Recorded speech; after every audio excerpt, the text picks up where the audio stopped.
Sir ଦେଖାଯାଇଛି ଓଡ଼ିଶାରେ ବହୁତ ଗୁଡେ ବିଜନେସ୍ ଅଛି ଯୋଉମାନେ କି ଷ୍ଟାର୍ଟଅପ୍ କରୁଛନ୍ତି ମାନେ ନୂଆ ନୂଆ ଏଣ୍ଟରପ୍ରିନର୍ସ ମାନେ ଆସୁଛନ୍ତି ନୂଆ ନୂଆ ବିଜନେସକୁ ଷ୍ଟାର୍ଟ କରୁଛନ୍ତି କିନ୍ତୁ କିଛି ଦିନ ପରେ ବିଜନେସ୍ ଗୁଡା ବନ୍ଦ ହେଇଯାଉଛି କୌଣସି କାରଣବଶତଃ ବନ୍ଦ ହେଇଯାଉଛି କଣ ସାର୍ ତାର କାରଣ ହେଇଥାଇପାରେ? ଦେଖନ୍ତୁ, ମୋର ବ୍ୟକ୍ତିଗତ ଅବଜରଭେସନ୍ ହେଉଛି ଯେ ବିଜନେସ୍ ଇଜ୍ ଏ କ୍ୟାଲକୁଲେଟିଭ୍ ରିସ୍କ। ଅନେକ ସମୟରେ ବିଭିନ୍ନ ସୋସିଆଲ ମିଡ଼ିଆରୁ ବିଭିନ୍ନ ଭିନ୍ନ ଜିନିଷ ଶୁଣି ପ୍ରଲୋଭିତ ହେଇଗଲେ ବିଜନେସ୍ ହେବନି। ଆଉ ଦ୍ୱିତୀୟ କଥା, ଓଡ଼ିଶା ପରିକା ରାଜ୍ୟରେ ଯେଉଁଠି ଅଧିକାଂଶ ଲୋକ ଚାକିରି କରୁଛନ୍ତି, ତେଣୁ ବିଜନେସ୍ କରିଲେ ଯେଉଁ ଆତ୍ମସ୍ୱାଭିମାନର ଭାବ ରହିବା କଥା, ଘର ଲୋକମାନଙ୍କର କୋଅପରେସନ୍ ରହିବା କଥା, ଅନେକ ଷ୍ଟାର୍ଟଅପ୍ କରୁଥିବା ପିଲାମାନେ ହୁଏତ ସେଟା ପାଉନାହାନ୍ତି।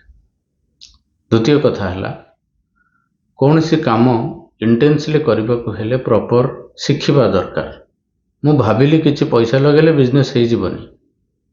ତା ପାଇଁ ଯେଉଁ ମାନସିକତା, ତା ପାଇଁ ଯେଉଁ ପ୍ରିପାରେସନ୍, ତା ପାଇଁ ଗୋଟେ କାମକୁ ଏକ୍ଜିକ୍ୟୁଟ୍ କରିବାର ଯେଉଁ ଦକ୍ଷତା, ପ୍ରୋକ୍ୟୁରମେଣ୍ଟ କରିବା ପାଇଁ ଯେଉଁ ଯେତେ ପ୍ରକାର କ୍ୟାଲକୁଲେସନ୍ ରହିଛି, ସବୁ ଜିନିଷ ଯଦି ଆମେ ଭଲ ଭାବରେ ନ ଶିଖୁ, ନ ଜାଣୁ, ଇମୋସନାଲି ଡେଇଁ ପଡ଼ିଲେ ବିଜନେସ୍ ଚାଲିବନି। ଆଉ ଅଳସୁଆ ଲୋକ ଯେଉଁମାନେ ତା ପାଖରେ ଚାକିରି କରିଲେ ହିଁ କାମ କରିବେ, ନହେଲେ କାମରେ ଠକିବେ, ସେ ପିଲା ଯଦି ସଂସ୍ଥା ଖୋଲିବ, ସେ କ'ଣ ସଂସ୍ଥା ଚଲେଇ ପାରିବ? ତେଣୁ ମାଲିକ ହେବାକୁ ହେଲେ ମାଲିକ ମାନେ ଯେ ଦାୟିତ୍ୱବାନ ଲୋକ, ଦାୟିତ୍ୱ ନେବାର ବୋଧ ରହିଲେ, ପଇସାକୁ ଏନ୍ଜୟମେଣ୍ଟ ନ ଭାବିକି ପଇସାକୁ ଗୋଟେ ରିସୋର୍ସ ଆଉ ଗୋଟେ ଏନର୍ଜି ଭାବିଲେ, ତାକୁ ଅର୍ନ କରିବା ପାଇଁ ଯେଉଁ ପ୍ରକାର ମାନସିକତା ଦରକାର, ଆଉ ବିଜନେସ୍ରେ ସବୁବେଳେ ରିସ୍କ ନେବାକୁ ପଡ଼େ, କ୍ୟାଲକୁଲେସନ୍ ଦରକାର, ଭିଜନ୍ ଦରକାର, ଆଉ ଷ୍ଟେପ୍ ନେବା ପାଇଁ ଡେୟାରିଂ ହେବା ଦରକାର। ଯଦି ଆମ ପାଖରେ ସେ ସବୁ ଦକ୍ଷତାର ଅଭାବ ରହିଛି, ଆମ ପରିବାରରେ କେହି ବିଜନେସ୍ କରୁନାହାନ୍ତି, ଆମକୁ ଗାଇଡ଼ ସପୋର୍ଟ କରିବାକୁ ମୋରାଲି କେହି ନାହାନ୍ତି, ତ ସେ କ୍ଷେତ୍ରରେ ଆମେ କହିପାରିବା ଯେ ଏଇଟା ଟିକେ ଅସୁବିଧା ହେଇପାରେ। ଦ୍ୱିତୀୟ କଥା ହେଲା, ବିଜନେସ୍ ଗୋଟେ ଜିନିଷ, ଆଜି ମଡ଼ର୍ଣ୍ଣ ଦୁନିଆରେ ଏଣ୍ଟରପ୍ରେନରସିପ୍ ବୋଲି ଗୋଟେ ନୂଆ ଶବ୍ଦ ବେଶୀ ପ୍ରଚଳିତ ହେଇଛି, ଯେଉଁଟାକି ବେଶୀ ଲୋକଙ୍କ ପାଖରେ ୟଙ୍ଗ ଜେନେରେସନରେ ଆଦୃତ ହେଉଛି ବା ଲୋକ ରେସ୍ପେକ୍ଟ ଦେଉଛନ୍ତି। ଆଉ ବିଜନେସ୍ ଆଉ ଏଣ୍ଟରପ୍ରେନରସିପ୍ରେ ଗୋଟେ ବେସିକ୍ ଡିଫରେନ୍ସ ରହିଛି। ଆମେ ନର୍ମାଲି ବିଜନେସ୍ ମାନେ ଭାବୁ କିଛି ଜିନିଷ କିଣିବା ବା ବିକିବା, କିଣା ବିକାର କି କିଛି ପ୍ରଫିଟ୍ କରିବା ହେଉଛି ବିଜନେସ୍। କିନ୍ତୁ ଏଣ୍ଟରପ୍ରେନରସିପ୍ କ'ଣ ନା, ସୋସାଇଟିର ରିକ୍ୱାରମେଣ୍ଟକୁ ଦେଖି ଯେଉଁ ଗ୍ୟାପ୍ ଏରିଆ ରହିଛି, ତାର ସଲ୍ୟୁସନ୍ କାଢ଼ିବାକୁ ଯାଇ ଲାର୍ଜର ୱେରେ ପବ୍ଲିକକୁ ସର୍ଭ କରିବା ଭିତର ଦେଇ ଯେଉଁ ଅର୍ନିଂ ଆଉ ଯେଉଁ ସେଟଅପ୍ ଏଷ୍ଟାବ୍ଲିଶ୍ କରିବା, ତାକୁ ଆମେ କହୁଛେ ଏଣ୍ଟରପ୍ରେନରସିପ୍।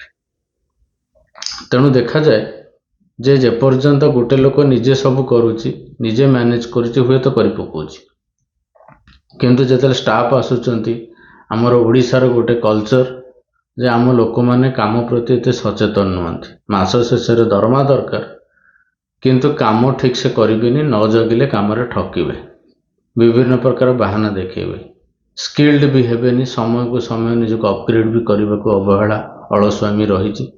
ତେଣୁ ଏହି ପ୍ରକାର ଅନକଲଚର୍ଡ, ଅନଟ୍ରେଣ୍ଡ ୱାର୍କଫୋର୍ସକୁ ନେଇକି ଗୋଟେ ସଂସ୍ଥା ଚଲେଇବାକୁ ହେଲେ ମାଲିକକୁ ବି ମୂଲିଆଠୁ ଅଧିକା ଖଟିବାକୁ ପଡ଼ିବ। ତେଣୁ ଏସବୁକୁ ଦକ୍ଷତାର ସହିତ ନିର୍ବାହ କରିବାର କ୍ଷମତା ନଥିଲେ ସଂସ୍ଥା ଚାଲିବ କେମିତି? ତେଣୁ ଏହିସବୁ ପ୍ରାକ୍ଟିକାଲ ଦିଗ ଗୁଡ଼ାକୁ ନ ଦେଖିଲେ, ତେଣୁ ଆମ ସମାଜରେ ଦେଖାଯାଏ କମିଟିମାନଙ୍କୁ ଛାଡ଼ିଦେଲେ ବହୁତ କମ୍ ଲୋକ ହିଁ ବିଜନେସ୍ କରିପାରନ୍ତି।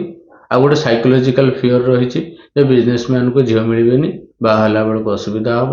ଗୋଟେ ପିଅନ ଚାକିରି କରିଥିଲେ ବି ଲୋକ ଝିଅ ଦେବାକୁ ରାଜି ଅଛନ୍ତି, କିନ୍ତୁ ଗୋଟେ ଭଲ ବିଜନେସମ୍ୟାନକୁ ଦେବାକୁ ରାଜି ନାହାନ୍ତି। ମାନେ ଅନିଶ୍ଚିତତାର ଭୟ ଯୋଗୁଁ ଆମ ସୋସାଇଟିରେ ଏହି ସମାଜକୁ ସେବା କରିକି କ୍ରିଏଟିଭଲି ବଡ଼ ହେବାର ଯେଉଁ ବ୍ୟବସ୍ଥା, ତା ପ୍ରତି ଯେପର୍ଯ୍ୟନ୍ତ ରେସ୍ପେକ୍ଟ ନ ଆସିଛି, ସେତେବେଳେ ପର୍ଯ୍ୟନ୍ତ ଲାର୍ଜରଲି ଗୋଟେ ଇକୋସିଷ୍ଟମ୍ ମେଣ୍ଟାଲିଟିର ସ୍ପିୟର ନ ଆସିଲେ ଯିଏ ବି ସକ୍ସେସଫୁଲ୍ ହେବ, ତାଙ୍କୁ ଟ୍ୟାକ୍ଟଫୁଲ୍, ଏଫିସିଏଣ୍ଟ ଆଉ ପ୍ରଚଣ୍ଡ ପରିଶ୍ରମ ଭିତର ଦେଇକି ହେବାକୁ ପଡ଼ିବ।